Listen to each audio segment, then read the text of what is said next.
नमस्कार, मी पंजाब डक. आज आहे 6 नोव्हेंबर 2025 आणि महाराष्ट्रातल्या शेतकऱ्यासाठी आनंदाची बातमी. राज्यामध्ये 7 तारखेपासून पाऊस संपला, पाऊस निघून गेला, म्हणून हा अंदाज सर्व शेतकऱ्यांनी लक्षात घेतला. सांगायचं झालं तर 7 तारखेला उत्तर महाराष्ट्राकडून थंडीला सुरुवात होणार आहे.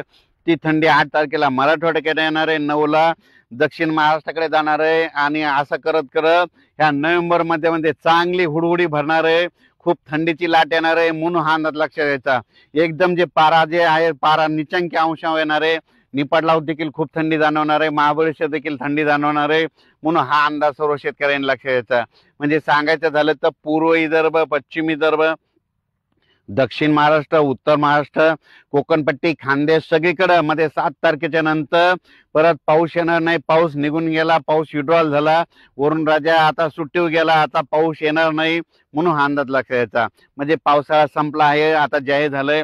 ज्यांना हरभरा पेरायचं तर त्यांनी पेरू शकता, गहू पेरायचं तर ते देखील पेरू शकता. डाळिंब शेतकऱ्यासाठी आनंदाची बातमी, द्राक्ष बागायतदारासाठी आनंदाची बातमी, ईट उत्पादक शेतकऱ्यासाठी आनंदाची बातमी, ऊसतोड कामगारासाठी आनंदाची बातमी, कारखानदारांसाठी आनंदाची बातमी. राज्यातला पाऊस निघून गेला, कारखाने आता सुरळीत चालू राहणार आहे, थंडीत फक्त येत राहणार आहे. आता वापसा देखील होणार आहे, सगळीकडे सगळी परिस्थिती चांगली राहणार आहे, म्हणून सर्व शेतकऱ्यासाठी, कारखानदारासाठी, सगळ्यासाठी आनंदाची बातमी.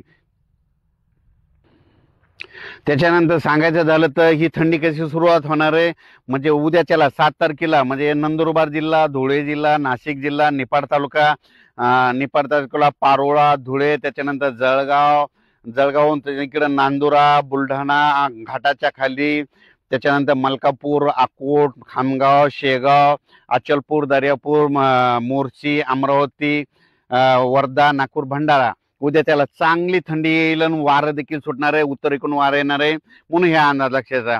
त्याच्यानंतर 8 तारखेला थंडी लगेच मराठवाड्याकडे येणार आहे. मग मराठवाड्यामध्ये संगमनेर, जुन्नर, आंबेगाव तालुका, त्याच्यानंतर अहिल्यानगर, संभाजीनगर, जालना जिल्हा, परभणी जिल्हा, हिंगोली जिल्हा, वाशिम जिल्हा, यवतमाळ जिल्हा 8 तारखेला चांगली थंडी जाणवणार आहे. 9 तारखेला ती थंडी लगेच पुढे आणखीन सरकणार आहे. कोल्हापूर, सोलापूर, सांगली, सातारा, त्याच्यानंतर बार्शी तालुका, तुळजापूर तालुका, सोलापूर जिल्हा पूर्ण, त्याच्यानंतर लातूर जिल्हा पूर्ण, त्याच्यानंतर परभणी जिल्हा पूर्ण, नांदेड जिल्हा पूर्ण, त्याच्यानंतर आदिलाबाद, धर्माबाद, बिलोली ह्या पट्ट्यामध्ये असं करत करत यवतमाळ, चंद्रपूर पर्यंत ही थंडी जाणार आहे, म्हणजे 9 तारखेला. आणि त्याच्यानंतर 9च्या नंतर परत राज्यामध्ये तीव्र थंडीची लाट येणार आहे. मग राज्यातला थंडीचा पारा घसरणार आहे, राज्यामध्ये हुडहुडी भरणार आहे. सगळ्यांना 10 तारखेच्या नंतर सगळ्यांना देखील स्वेटर बाहेर काढावं लागते, म्हणून खास करून हे थंडीचा अंदाज लक्षात घ्यायचा.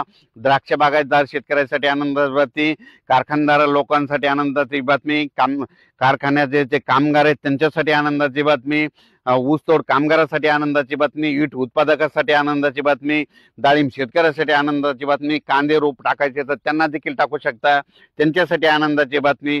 म्हणजे सांगायचं झालं तर हा पाऊस संपला, विड्रॉल झाला, निघून गेला, म्हणून हे लक्षात घ्यायचं. राज्यात आता पाऊस काय येणार नाही, आता डायरेक्ट आता पुढच्या वर्षीलाच पाऊस येणार आहे, म्हणून हे देखील अंदाज लक्षात घ्यायचा. तसं तर अधूनमधून अवकाळी पाऊस येतील, त्याचा तर तुम्हाला अंदाज दिला जाईल, म्हणून